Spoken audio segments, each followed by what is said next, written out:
Nah, kembali ke topik pembahasan tadi gitu ya. Jadi berani itu erat kaitannya dengan pengetahuan, erat kaitannya dengan pemahaman gitu ya. Di waktu-waktu sebelumnya gitu ya, ketika mungkin pemahamannya cukup memadai gitu ya, biasanya muncul keberanian ya, seperti saya contohkan tadi ya. Mungkin ketika ada tadi ya, anak-anak sekolah yang ketika disuruh nyebur ke kolam renang ya, dia tanpa ragu langsung nyebur begitu saja ya. Ya bisa jadi kan, saya pikir bukan itu kali pertama dia nyebur gitu ya, bisa jadi ya udah sering kali gitu, dan mungkin dia udah terlatih gitu ya. Ya entah di mana misalkan ya, sudah sering renang gitu kan, udah sering latihan gitu, dan ya udah mahir lah seperti itu. Beda dengan anak-anak tertentu yang mungkin dia renang nggak pernah gitu ya, ya taunya cuma mandi gitu ya, mandi di kamar mandi gitu. Nah, pakai shower misalkan, tapi nggak pernah nyebur di kolam renang, apalagi yang kedalamannya melebihi tinggi badannya kan gitu. Ya wajar kalau kemudian dia takut gitu ya, nggak berani nyebur begitu saja kan, seperti itu. Yaitu akhirnya pengalaman terus juga pengetahuan yang dilalui sebelumnya akan mempengaruhi dia akan menjadi orang yang berani ataukah tidak gitu. Nah, makanya dalam hal ini seperti saya ingin sampaikan, nah kita jangan buru-buru menilai gitu, jangan buru-buru menilai kepada orang-orang yang masih belum berani untuk memulai bisnis ya. Coba tanyakan dulu kenapa belum berani memulai ya. Bisa jadi kan tadi ada pengalaman-pengalaman pahit di masa lalu yang tidak mudah dilupakan begitu saja gitu ya, butuh proses lah untuk pemulihan terlebih dahulu gitu kan.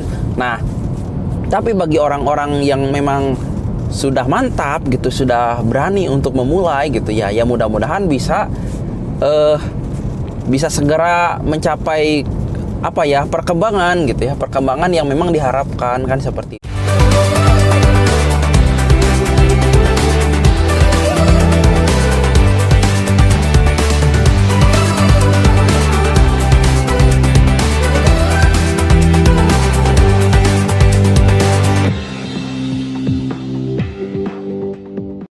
Jadi ya orang-orang yang berani itu ya akan dipengaruhi oleh ya seberapa pengetahuannya gitu, seberapa pengalamannya terhadap apa yang akan dia hadapi kan gitu. Nah, seperti saya contohkan juga lah misalkan, nah suatu hari gitu ya, itu tetangga saya pernah kemasukan ular bukan tetangganya, bukan dianya yang kemasukan ular gitu, tapi rumahnya rumahnya pernah kemasukan ular gitu ya.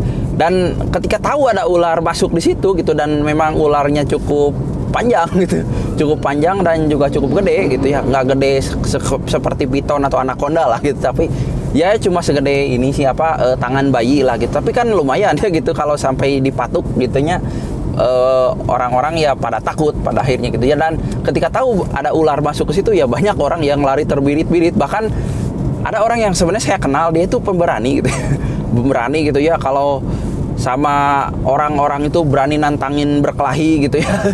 Kadang-kadang ya kalau lagi ada masalah kan gitu, terus pernah berkelahi sama preman juga kan, nggak takut gitu.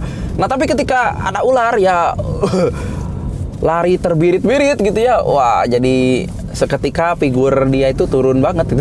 kok gitu ya gitu, nggak seperti biasanya gitu.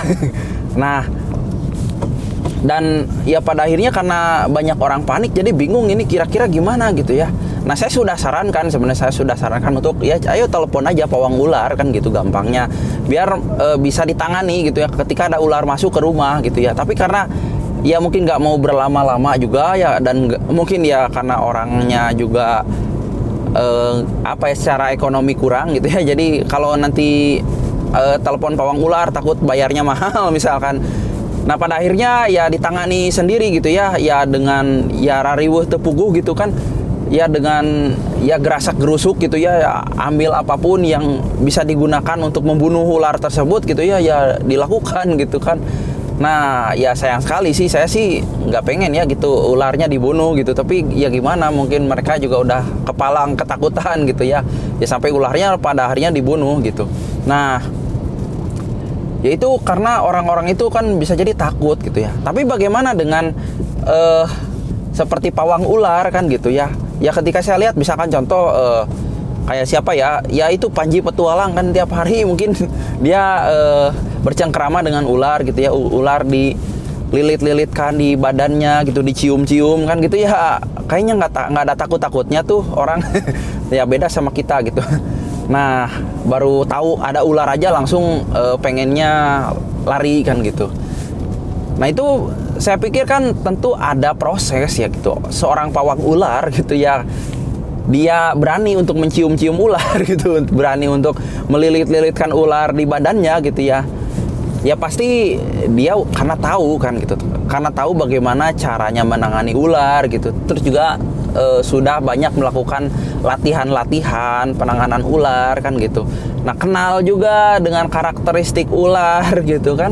Seperti itu gitu. Atau misalkan seorang pawang sirkus gitu ya, pawang sirkus yang nggak takut ya berhadapan dengan harimau gitu. Bahkan dia bisa nyuruh-nyuruh harimau untuk loncat di lingkaran api misalkan, atau ya melakukan atraksi tertentu lah di dalam sirkus kan gitu.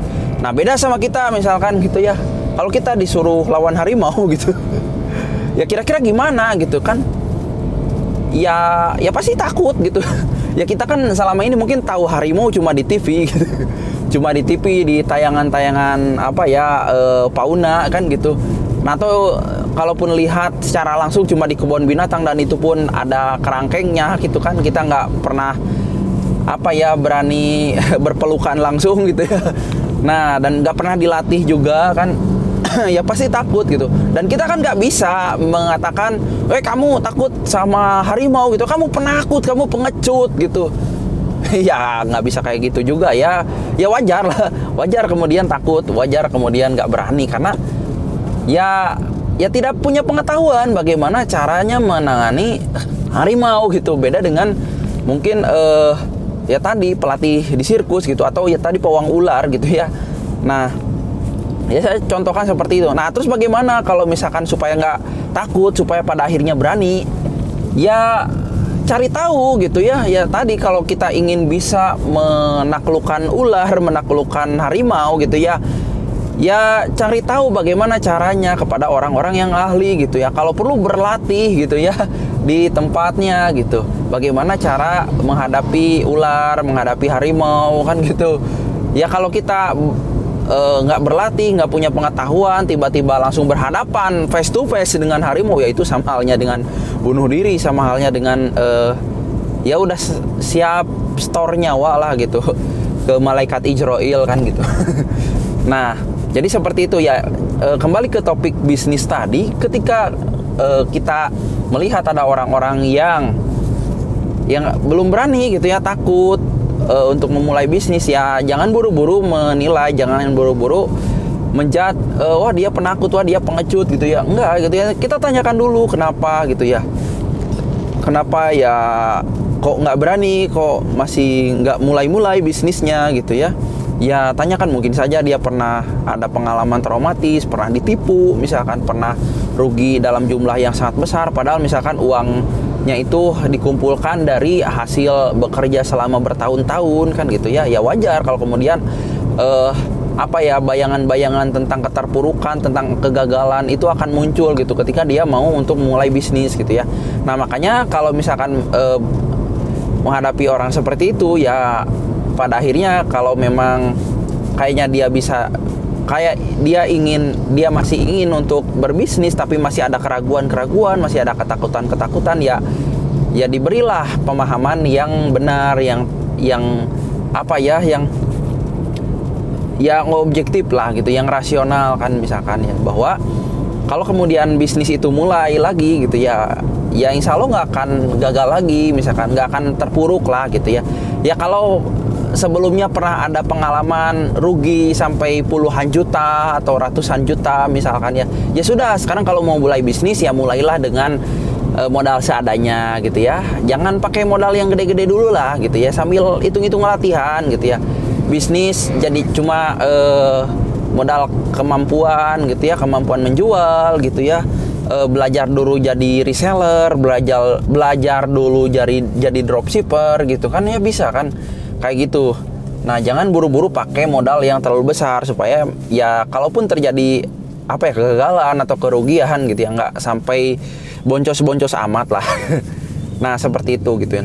Nah oke, saya pikir itu bisa teman-teman pahami ya. Nah terus bagaimana dengan nekat gitu ya, kira-kira apa bedanya dengan nekat gitu ya. Nah kita coba kupas istilah yang satu ini ya,